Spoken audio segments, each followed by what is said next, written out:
की व्रत कथा। कथा के अनुसार प्राचीन काल की बात है। किसी राज्य में एक बड़ा प्रतापी और दानी राजा राज्य करता था। वह हर गुरुवार को व्रत रखकर दीन दुखियों की मदद करके पुण्य प्राप्त करता था, परंतु ये बात उसकी रानी को अच्छी नहीं लगती थी।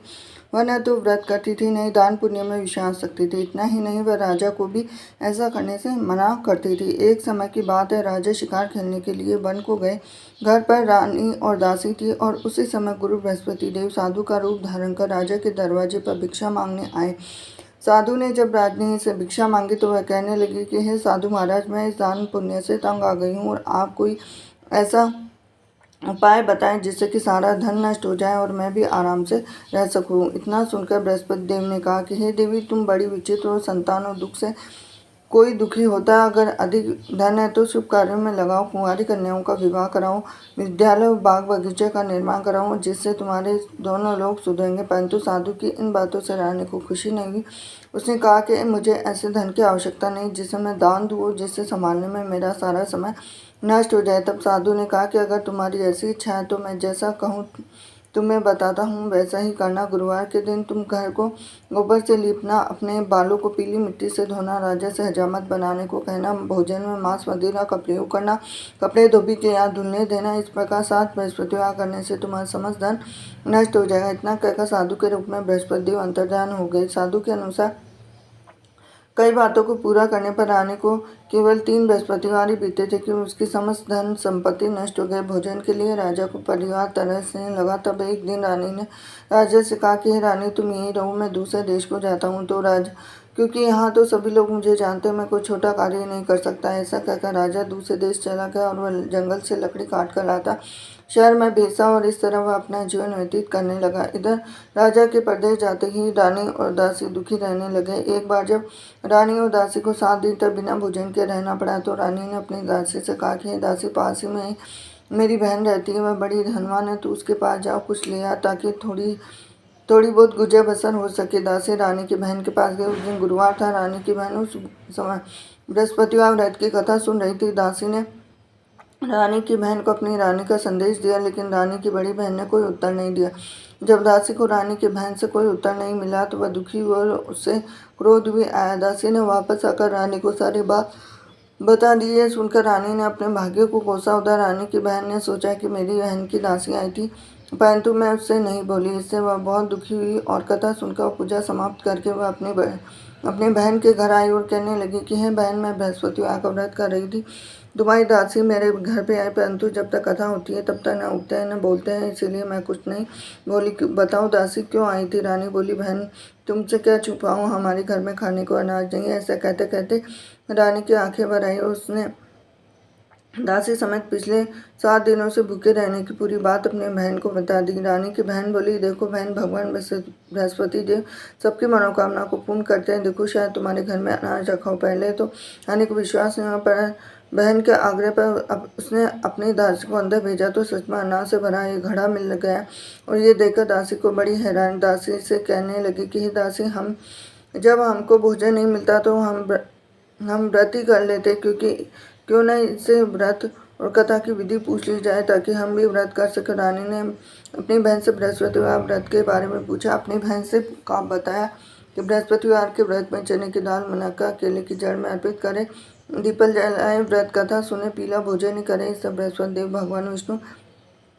प्रसन्न होते हुए व्रत पूजा की विधि बताकर रानी की बहन अपने घर को लौट आई। 7 दिन के बाद जब गुरुवार आया तो रानी और दासी ने व्रत वह घुड़सवार में जाकर चना और गुड़ लेकर आए। फिर उसे केले की तथा विष्णु भगवान की पूजा की। तब पीला भोजन की चिंता को लेकर दोनों बहुत दुखी हुई। चूंकि उन्होंने व्रत रखा था इसलिए बृहस्पति देव उनसे प्रसन्न थे। एक साधारण व्यक्ति का रूप धारण कर 2 थालों में पीला भोजन दासी को दे गए। भोजन पाकर दासी प्रसन्न हुई और रानी के साथ मिलकर भोजन ग्रहण किया। उसके बाद वह सभी गुरुवार को व्रत पूजा करने लगे। बृहस्पति देव की कृपा से उनके पास फिर से धन संपत्ति आ गई, परंतु रानी फिर से पहले की तरह आलस्य करने लगी। और दासी बोली, देखो रानी, तुम पहले भी इस तरह आलस्य करती थी, तुम्हें धन रखने में कष्ट होता था, इस कारण सभी धन नष्ट हो गया। जब बृहस्पति देव की कृपा से धन मिला है तो तुम्हें फिर क्यों आलस्य होने लगा? रानी को समझाते हुए दासी बोली, बड़ी मुसीबतों के पास हमें यह धन मिला है तो हमें दान पुण्य करना चाहिए, भूखों को भोजन कराना चाहिए, धन को शुभ कार्यों में खर्च करना चाहिए। इससे तुम्हारे कुल का यश बढ़ेगा और स्वर्ग की प्राप्ति होगी।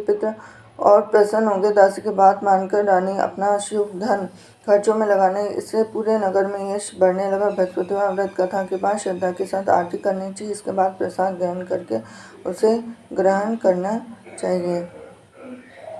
हरे कृष्णा। नमस्कार दोस्तों, हिंदू धर्म में गुरुवार के व्रत का विशेष महत्व है। इस दिन भगवान विष्णु की उपासना करने और व्रत रखने से सभी मनोकामनाओं की पूर्ति होती है। दरअसल सप्ताह का गुरुवार का दिन प्रभु विष्णु नारायण और बृहस्पति देव को समर्पित है। ऐसे में इस दिन उपवास और पूजा का महत्व और बढ़ जाता है।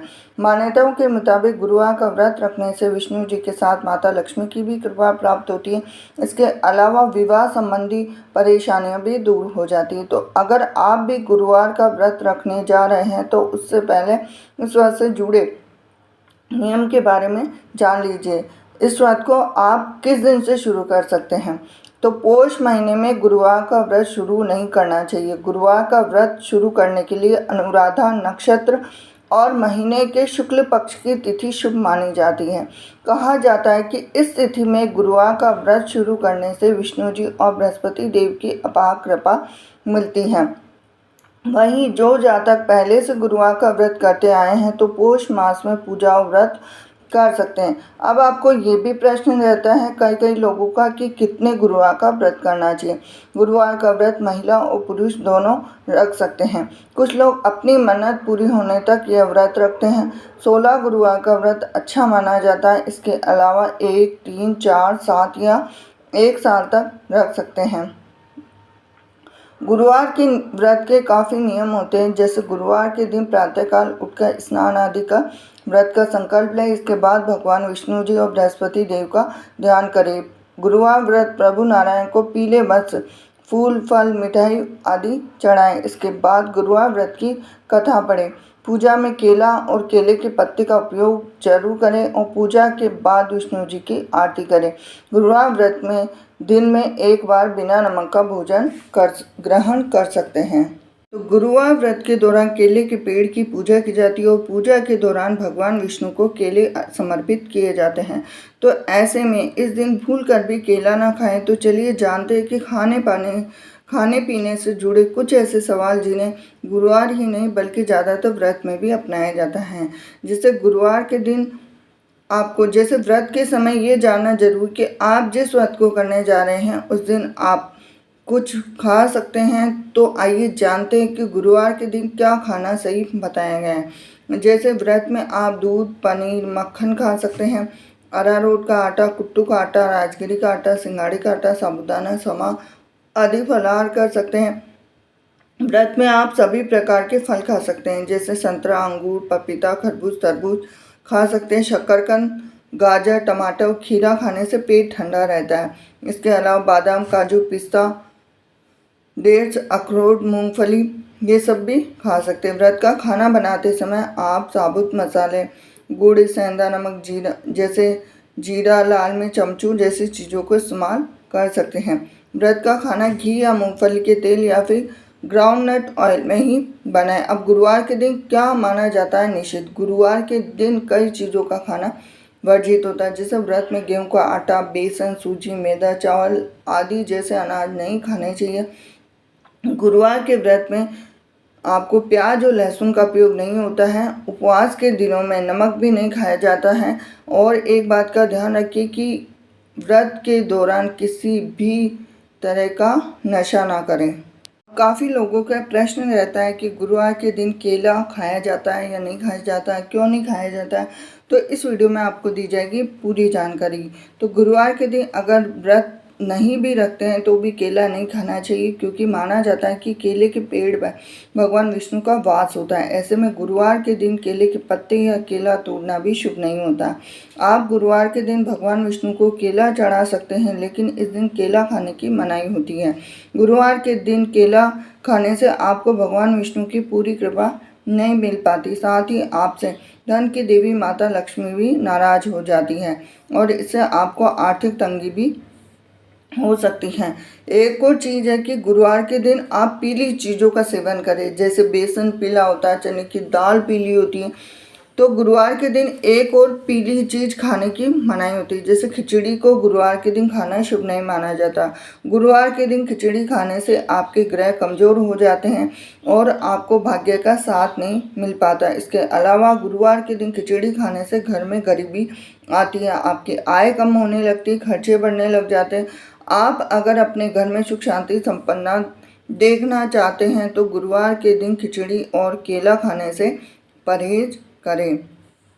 तो ये थी आज की खास जानकारी वीडियो। अगर आपको अच्छा लगा हो तो वीडियो को लाइक करें, चैनल पर नए जुड़े हैं चैनल को सब्सक्राइब करें, बेल आइकन प्रेस करें।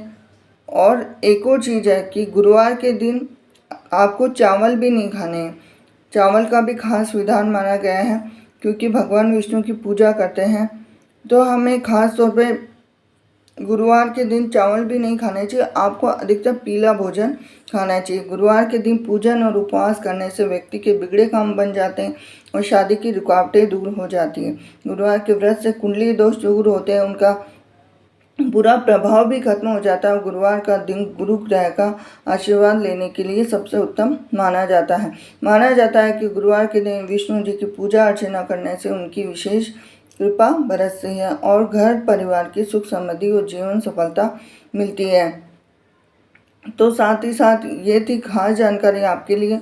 और गुरुवार के दिन पीली चीज़ों का दान करने का मान्यता है। विष्णु जी को पीली चीज़ें बहुत प्रिय है, पीली चीज़ें दान करें। गाय में देवी देवताओं का वास होता है, इसलिए गाय को पीली रोटी खिलाने से भी सारे जीवन के कष्ट दूर होते हैं। अब यह है कि गुरुवार के दिन चावल क्यों नहीं खाना चाहिए, क्योंकि हिंदू धर्म में चावल का विशेष महत्व होता है। कोई भी मांगलिक कार्य हो या पूजा हो, सभी में चावल का प्रयोग किया जाता है। तो टीका लगाने, पूजा में चढ़ाने के अलावा बहुत से शुभ कार्यों में गुरुवार का ही एक दिन ऐसा है जिस दिन चावल खाना वर्जित माना गया है। धार्मिक मान्यता है कि गुरुवार के दिन पीला भोजन करना शुभ माना जाता है। ऐसा करने से विष्णु जी प्रसन्न होते हैं। कहा जाता है कि इस दिन चावल और चावल से बने खिचड़ी का सेवन नहीं करना चाहिए। ऐसा करने से धन का हानि होती है और कंगाली आती है। इसके साथ ही इस दिन जहाँ चावल खाना मना होता है, वही गुरुवार के दिन चावल का दान करना पुण्य प्राप्ति होती है। तो ये था खास वीडियो आपके लिए। वीडियो अगर आपको थोड़ा सा भी अच्छा लगा हो तो वीडियो को लाइक करें, चैनल को सब्सक्राइब करें, बेल आइकन प्रेस करें। ऐसी जानकारी के लिए मेरे साथ बने रहिए Hina kitchen and Indian culture में। हरे कृष्णा।